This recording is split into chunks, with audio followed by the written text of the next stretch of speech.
Hello, welcome to Boardgames with Niramas. I'm Joseph, I'm here with Drako, and we are back to continue the top 100 games of all time list. And it's time for the 90 to 81 second episode. If you haven't seen the first one, where we talked about the 100 to 91, you can check out the playlist. That is going to be a link in the video description for that. While you're in the video description as well, you can check out the lists from Mats and Andreas, my friends that are going to join me for the top 24. Then we will do an advent calendar starting December 1st, where we each have 3 games, well, 1 game each. We have 3 games in total to talk about each day, all the way from December 1 up to December 24th, where the top game will be announced. It's going to be super fun to show you that. Also, before we get going, a little quick reminder here as well. If you want to support the channel, we really appreciate all the support for the channel. If you want to, go to patreon.com/bgwNiramas. You can find these membership levels. You can support us with $1 a month, $5 a month, or $10 a month. You get some fun rewards and some fun things back as well, not just supporting us. And you can, quit us whenever you want. You can just do this for 1 month if you want to give us $5 or whatever. So let's get started then with my number 90. At number 90, it's Agricola. This is by now a classic board game. It's one of those Euro games, as it's called, where you're farming simulators from Uwe Rosenberg, one of my favorite designers. And in this one, you are I'm not really sure. It's like at the 17th century, I think, and you have basically your mom and your papa, and then you're on this little farmhouse. You're trying to build up a farm, and then you can get babies, and they will grow up, and they will help you farm as well. And you need to go to town to do different things. That's all theme. What you're doing in the game is worker placement, which again is one of my favorite game mechanisms. And this game just has so much fun parts in it, where as you can see here, you have your little farm or your little board. You're getting resources. You're building up little extensions to your house, building out your house. You're building fences. You're getting sheep and cows and boars to put in there. They will breed every year, and then you need to feed your people. You need to get some food there. You might need to slaughter some sheep and so on. Yeah, this game is just so good. I really like it a lot. And the only reason it's it was 95 last year, and it's going down a little bit on my list. Used to be way higher up, but it's basically because I played so many other games and so on. But I still enjoy this one a lot, and I have played this one quite a bit as well all through the years. Recently, this year, I played it on Board Game Arena in digital form, which was okay, I'd say. I think they need to work a little bit on that implementation, but you can also play it on Steam. Yeah, it's a great game, Agricola. Can really recommend it for those of you that haven't seen it already. And if you pick it up, you play it a few times, if you like it, also get the expansion there, because it adds those, as you can see here, it adds those peat and swamp and forest on your board that you need to clear up, and you need to heat your house. And yeah, it's a really good expansion for this one. Yeah, so that is Agricola, my number 90. Now let's head to 89. And at 89, we have something totally different. This is a super, super small card game, 6 Nimmt. Which I still don't really know what that means in German. If you know, tell me in the comment section. It means something, 6 something in German. I don't know. Anyway, it's a small card game. This one is new on my list for this year. I played it, I think, the first time 5, 6, 7 years ago. Back then, I wasn't impressed at all. And I remember being like, nah, I don't want to play 6 Nimmt. I'm not that. But then, for some reason, it just came up again in Board Game Arena as well. Been playing it there with my online friends, and then this year I also played this one in physical form when I was at a convention at Lincoln, and we had a great time. And you can play a lot, it's 2 to 10 players. I think we were 7 or 8 people playing at this, and it just works so nicely. It's just so smooth and fun. And what you're doing in the game is that you're basically you're building up these different rows of cards, and once let's see, can I get that picture that I was trying to get? Once you get to, they will go in ascending number order. So you're sitting there with the cards in your hand, you're trying to place them out in a good way. And here we go. Here we get a picture. Actually, it shows you how it works. And you have these 4 different rows. And then, so if I play the situation here, if I play I don't know, a 40, then it will end up at the end of the line. Problem is, if someone plays like 38, we all play one card at the same time, and then they resolve simultaneously. And you don't want to be the one that places the last card in the row, because then you have to pick up all the cards in the row, and the picking them up means that you get points because the cards have points on them. You don't want to have points in this game. This is one of those games where like you don't want to get points, and whoever reaches a certain amount of points first, like that will end the game, and whoever has the lowest amount of points at that point will be the winner. And yes, it's pretty simple gameplay and strategy and so on. Sometimes it feels a little bit lucky, but yeah, I'm just enjoying playing this with my friends. And this is one that it surprised me as well, like how much I enjoyed it this year when I played it. Because again, I played it years ago and wasn't that impressed. So that just tells me as well a little bit about how some games are like, what situation are you in? Like what mindset are you in? What situation? Who are you playing with? And so on. That can change the way you see a game or understand a game. And some games need a few plays before you get into them. So that's 6 nymphs. Now let's head to my 88. At 88, we have another new game on the list. This is brand new on the list, but it's not a brand new game. It's from 2015. It's called Grand Austria Hotel. And this is a game that I heard about for years. I mean, basically since 2015 when it was new. I heard about it. I saw some playthroughs, like Rado, I remember, talked a lot about this because he liked it, and it looked fun. And it was just basically one of those things where, well, I don't have the game, nobody I know has the game. I want to play it at some point. I have a long list in my back of my head where with things that like games that I want to play at some point during my life. But yeah, so it's been in there, and I've been interested in playing it. And then some of my friends bought it. Finally, I got to try it. Finally, I got to play it. I only played it once, which is a little bit weird, I think, for putting it on a list like this. I know, but I think just knowing my own taste, I think I played so many games by now, and I designed my own game, all that. I can pretty much from one play, I can get a good feel for what the game can hold, it can like, how much interest do I have in playing it again? Will I keep having fun with it? And I think all of those are true. I think this is a game that I will keep playing with my gaming group, from time to time. And I think I will enjoy it more and more, get more into it. It might even go higher up on the list, who knows? I haven't tried the expansion stuff yet. Well, I tried some of them when we played. There was some module in there with some special dice. But it's a dice drafting game, which is something I usually enjoy. And I think the main thing that I like about the game, and the way my friends also, that's why they thought I would enjoy it, right? That's why they wanted me to try it, is that it has a lot of what I usually call combo wombo. It has a lot of one thing leads to another thing that leads to a third thing, and like I pick a die and I do this action, and that gets me whatever I need to do the second action. And all of a sudden I've done a bunch of things, but by just starting with one thing. So I really enjoy that. And it also has a really cool, so you're drafting dice from this, you roll them all, you put them out depending on which pip value they have, and then you get to pick one of them, and depending on which one you pick, it's a different action that you do, but it also, depending on the number of dice that are in that box or that action box at that time when you draft it, that determines how strong the action will be. This is a mechanism that I like in many other games as well.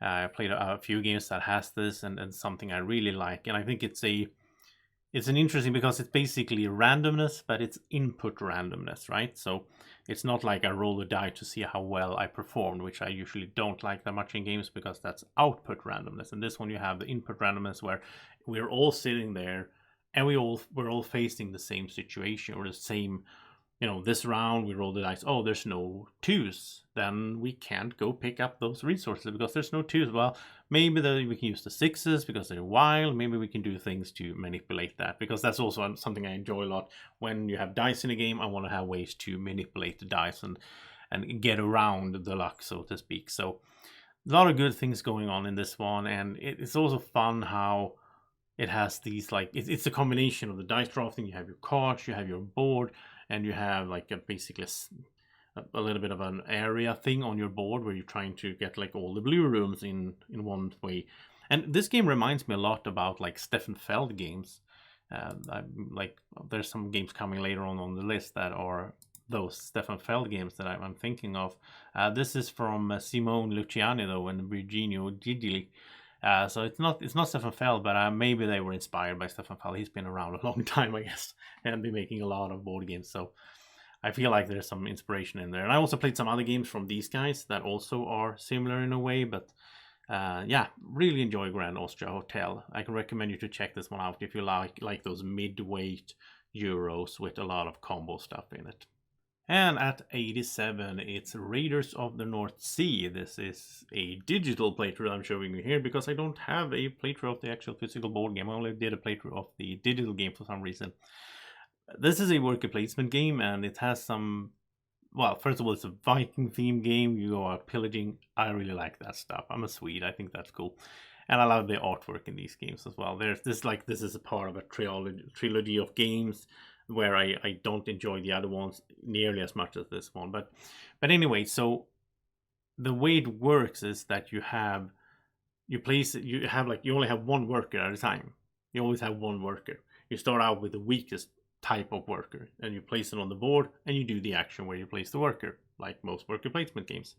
The funny thing is then you pick up another worker on the board, and you do the action that you took it from, and then you keep that one. So you always have one, and it just circulates, and then you get like better ones.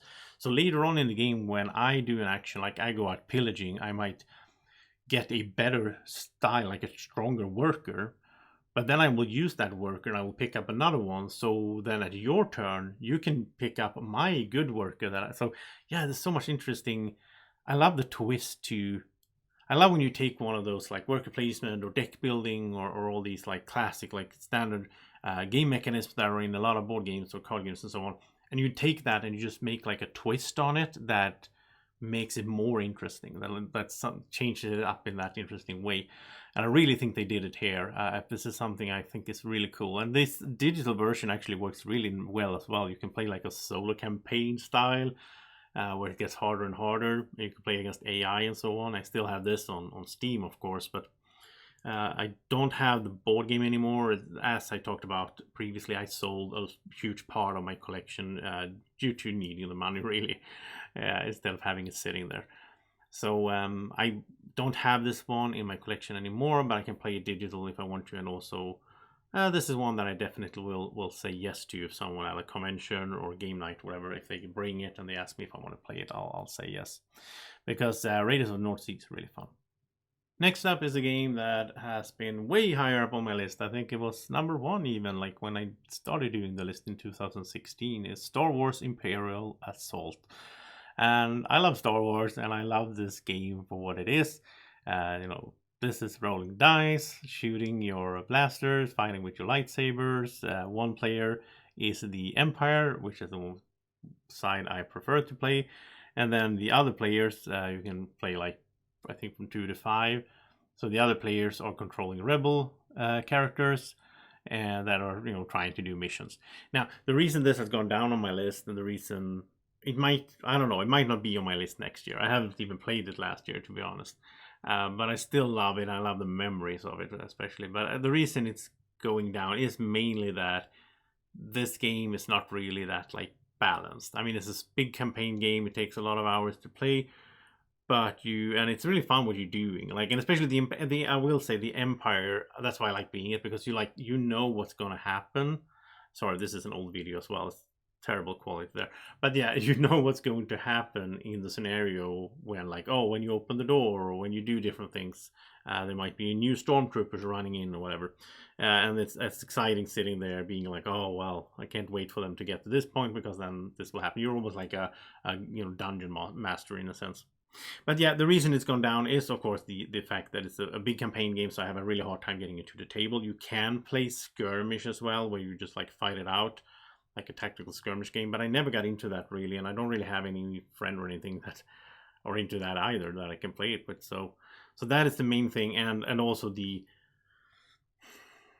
there's a balance issue in the game, I think, in that campaign. So some missions feel like they are like you're supposed to win as the Empire. Oh, there you go with all the miniatures and Drako, Obi-Wan, Drako. Drako 1 Kenobi. I don't know what we called you Drako back then. He has this little lightsaber though. He still has that one. You have that one in the closet, Drako, with your he can bring that out when he wants to play Star Wars. And yeah, Star Wars Imperial Assault, fun game. It's really fun for what it is. It's one of those rolling dice, moving around, tactical combat style. It's a die rolling game, and there are, of course, that I mentioned earlier, it's, output randomness. If you roll bad, then, that's tough for you. However, the dice are not like, as you can see here, there's a bunch of different symbols on the dice. This is like a range. You have the search abilities that can activate differently depending on what weapon you have or what search abilities you have on equipment and so on. So it's not just like 1 to 6 and, try to get a hit, stuff like that. A lot of times you're actually like deciding, okay, so how do I want to spend my search abilities? Like, do I want to like stun someone, or should I do damage and so on? And yeah, there's a lot of good stuff about this game. I hope I still have it in my collection, and I have all the expansions and all the figure packs and everything. This is one of those games where you can just get so much stuff, and they stopped making stuff a few years ago. So now, like, I have everything. I am planning to sell it at some point once I get, like, it's gonna take a while to just assemble everything and take pictures of it, all that, because I don't think it's gonna get played that much, and that's my main. That's like when I look at my game collection, I'm like, okay, is this game gonna get to be played? And if it's not, then I shouldn't keep it. So I would like to play it one more time before I sell it. You can play solo as well with like an app, having like an app that you're playing against the Empire, and the Empire is controlled by an AI or like a computer. I would like to try that at some point. I haven't done that. That's something maybe I could do before I sell it. So we'll see. If I do, I will make like a new playthrough of this as well. This is a really old playthrough, even though it's one of my most viewed ones. So, but yeah, and if you want to see any videos, if you want to see more of this game or any other game on the list, there is video links in the description. But it's a spoiler shield, and down below there's a list for this episode, and then all the links there, so you can go check them out if you want to see more of the games. And then at 85, it's another one of those farming simulator sort of style Euro games. It's Caverna, the Cave Farmers. This video is with the expansion, the Forgotten Folks, as well. And it's a little bit higher up for me these days than Agricola. It used to be the other way around. They are very similar in a lot of ways. In this one, well, you're doing sort of the same thing with the worker placement, and you're getting resources so you can build stuff. In this one, you also have a cave. So you build in the cave and you build out on the farm. And I like this game mostly like a 2-player game these days. I think it's a little bit bloated and a little bit too much to play it on 4. We did play it on, I think it was 3 or 4 this year, and it took too long for me, like too much downtime. I've gotten, I used to be that I didn't like downtime. Like, out of my game group, I was the one that was mostly bothered by downtime. But then the pandemic hit, and I was playing a lot of games online, and a lot of like Boardgame Arena and a lot of solo gaming. I got even more into the whole thing. Like, I want to play games when I play games. I don't want to do one thing and then sit around, wait for a long time before it's my turn again. I just got bored with that. So yeah, Caverna is one of those games that I do want to play from time to time. Same goes for Agricola, but I do want to play it on 2, maybe 3 if we have, people are quick. And also the expansion does add a little bit of time as well. There's a lot of setup and so on with this one as well. There's a lot of tiles and stuff. This is one of those games I really recommend you get an insert for. I think I've done 2 different insert reviews. I think both Folded Space and E-Raptors. You can go check those out on the channel as well if you have this game and you want to get the setup a little bit quicker, because having it all in baggies, yeah, it takes forever to set this game up. There's so much stuff. And I like the expansion as well, the Forgotten Folk, because it's more of a, like, you have asymmetrical powers, and it's all very thematic. So if you're like the trolls, I think Drako played the trolls in this video, our playthrough we did here. And then you're like, oh, well, you can carry more stuff or whatever, but you're also clumsy, so you might drop some stuff. I don't know. This, like, they all have special things going. Like I think the dark elves or whatever, they just want to be in the cave. They don't want to go outside. So they are really good at building stuff in the cave, but they have like negatives when it comes to the farming and so on. So yeah, for Caverna, it's a great game, and together with Agricola, it forms this great pair of good farming simulators, where one is a little bit more realistic, historical, and this one is a little bit more fantasy style in a sense. But I enjoyed both of them, and they they are a little bit different. This one is more open, so Caverna is more like open in the sense that you can do a little bit of everything. You can try stuff out. While Agricola is more punishing and harder. Anyway, that is my number 85. Let's keep going with the list. And then next up is Whitehall Mystery. This has been on the list for quite a bunch of years now. Coming in at 84 here. It's a small game. It's a one versus all game, which is something I actually usually like, but I like to be the one. I don't know why. I like to play against my friends, and in this one it's like Jack the Ripper in London. You're like chasing a killer, and the one player who plays by themselves plays the killer, and they don't have like a player pawn on the map. Instead, there's like hidden movement. So yeah, you like have the screen, and behind the screen you're noting down numbers. So like what street corners, whatever, like intersections you are going through. And then the investigators or the police or whatever they are that are chasing you are going to like be able to move around and look for clues, and like you have to say if you've been there, and then they can start like picking up your trail, trying to find you.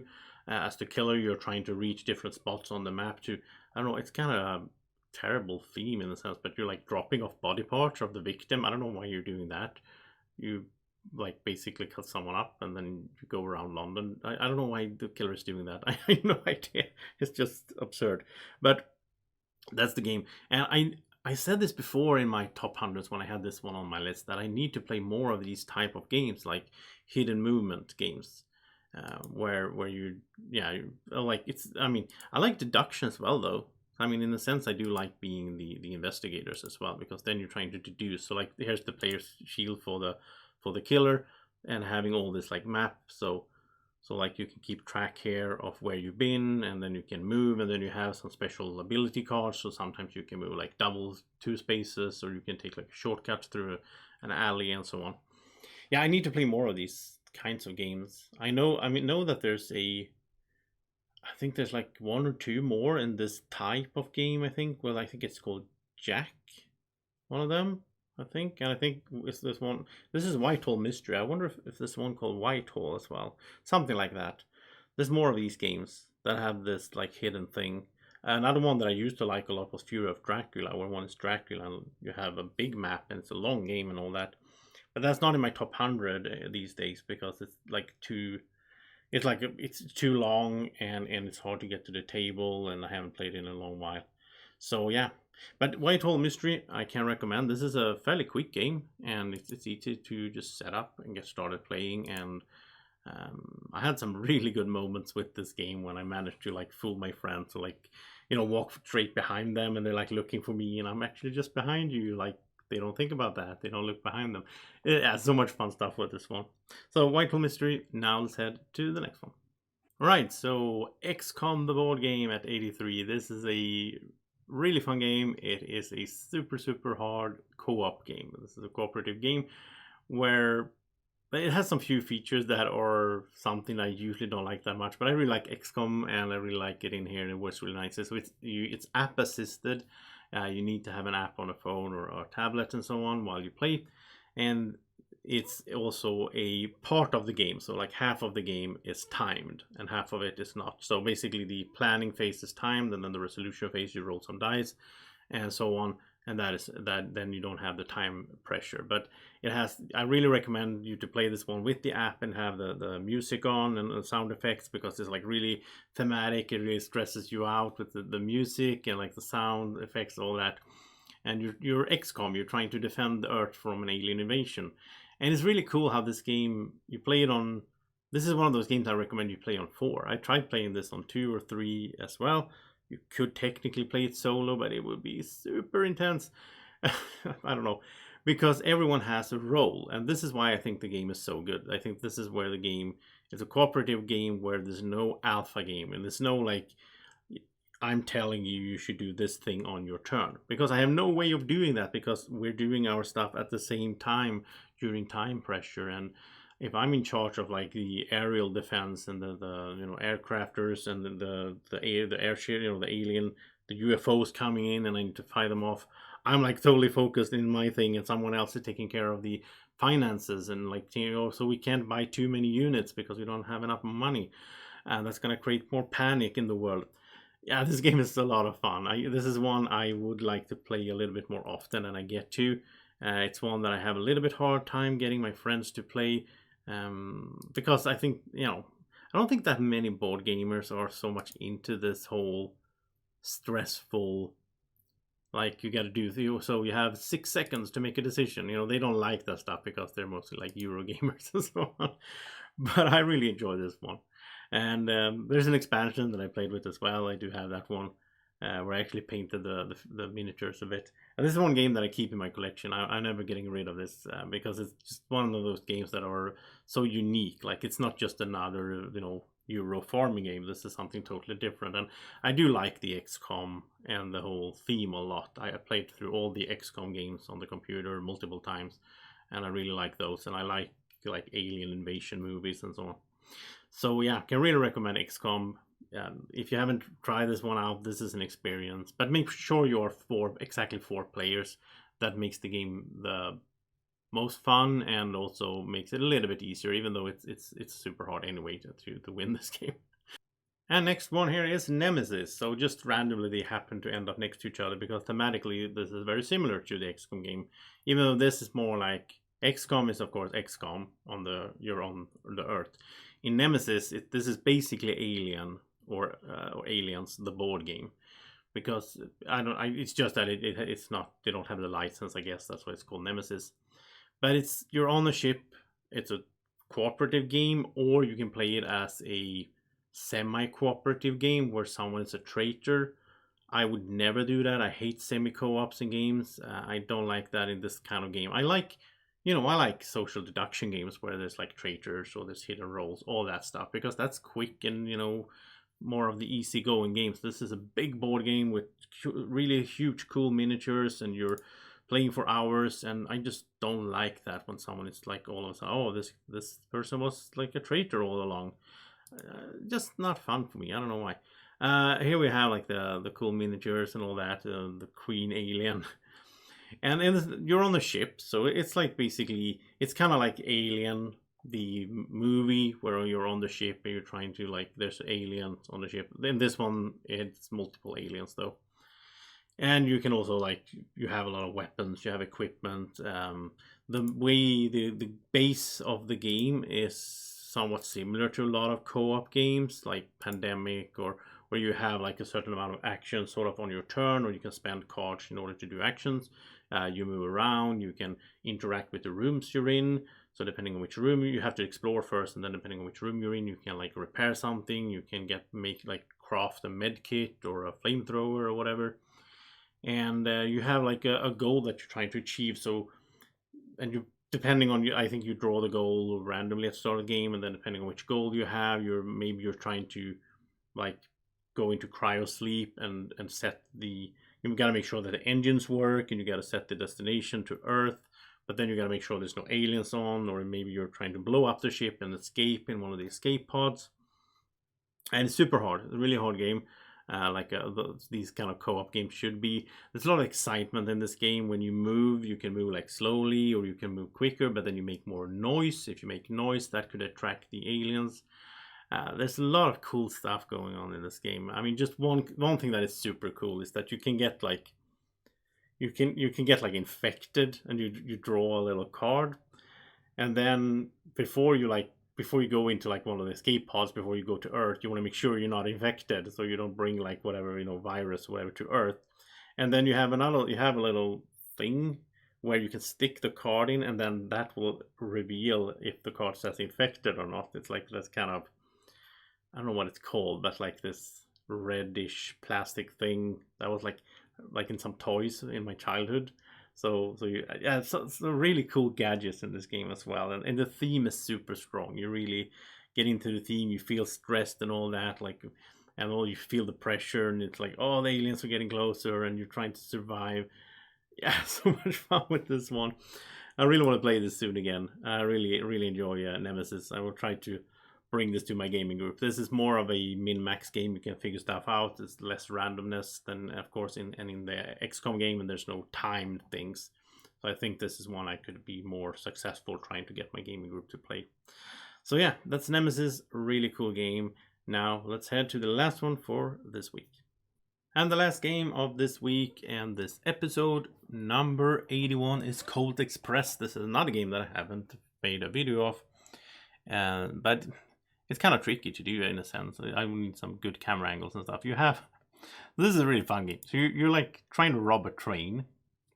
You all have a little robber meeple. You have this train with like cardboard 3D, which I just think is so cool. You even have little cactuses and stuff that are just there for a theme. And what you're doing in the game is you have a deck of cards, and then you're drawing a few cards, then you're playing cards, but you're playing them. It's a programming game, so you're playing them in order. So if it's my turn, I play a card, and you play a card, then we flip the deck over, and then we resolve them. And some cards, like if we're in a tunnel, then thematically, then the cards will be played face down. So I don't know what card you played. And what you're trying to do is you're trying to pick up like treasure or like steal stuff or like bags of money and so on. In the train, there's also a sheriff that is like not player controlled. Well, it's player controlled, but like it's a neutral piece. But that one can you can like I can move it so that it hits your character and you get like knocked off and lose like some of your loot. But since you're programming this and sometimes you're doing it dark, a lot of fun things can happen, and they do happen in the game. There's a lot of, we had a really fun in my gaming group playing this. We laughed a lot because I might plan that I'm going to move like forward, and I'm going to climb up on the roof, and I'm going to shoot you. But the problem is once I get there, you might not even be there anymore because you climbed down, and I didn't know. And yeah, there's so many interesting things in this game that can happen and do happen. And you also have different characters with some special abilities. And there's expansion for this as well. I only tried one, I think. I haven't played them all. But yeah, this game is super fun. It's very lightweight. You can play this with your family or whatever. Here they actually have the play mat, I think, as well, with the train track.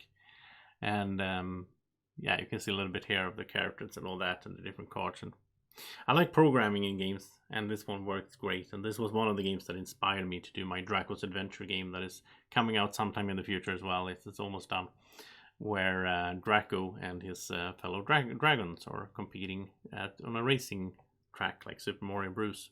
Basically. But there you also program your movements, and it's fun things can happen because you might plan to do something, but all of a sudden the situation has changed once it's your turn. Yeah, so Colt Express is the last one on the list for this week. And next Friday, we'll be back at the same time. And it's going to be number 80 to 71. And we keep going with these 10 games per episode all the way up to December 1st, where me, Mats and Andreas, and Drako will be sitting around talking about our top 24 games. And then it's going to be one episode every day. That's going to be really fun to have an advent calendar. I look forward to showing you that one. So until then, I hope you enjoyed this one. I hope you will support us on Patreon, and I hope you will like the video and subscribe to the channel as well. Thank you so much for watching. Have a great evening, morning, whenever you're watching. Take care. Bye-bye.